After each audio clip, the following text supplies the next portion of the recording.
You prayed and believed your whole life, and here you are. Explain that to me. In a few minutes, you guys are going to go out there and sing about God and Jesus as if they're as real as you and me. To us, they are as real. When a 12-year-old watches his mother dying of cancer, a God who would allow that is not worth believing in.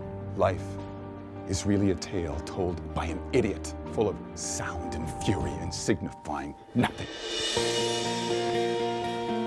Name? Wheaton, Josh Wheaton, philosophy 150. You might want to think about a different instructor. Come on, man, it can't be that bad. Think Roman Coliseum, people cheering for your death. I'm Professor Radisson.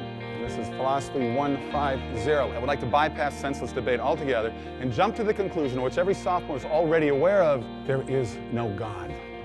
All that I require from each of you is that you fill in the papers I've just given you with 3 little words: God is dead. Mr. Wheaton, is something wrong?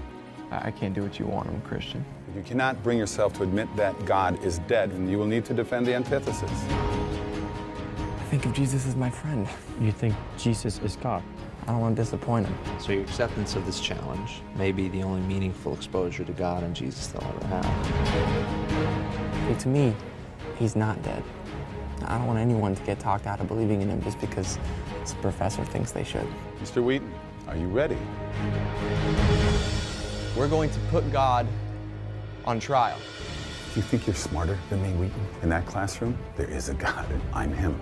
This experiment is over. You get to decide who the most important person in your life is. Me, or Professor Radisson. I have to do this thing. I feel like it's something that God wants me to do. I can't just turn away from it. You just want to ensnare them in your primitive superstition. What I want is for them to make their own choice. That's what God wants. You have no idea how much I'm going to enjoy failing you. Yeah, but who are you really looking to fail?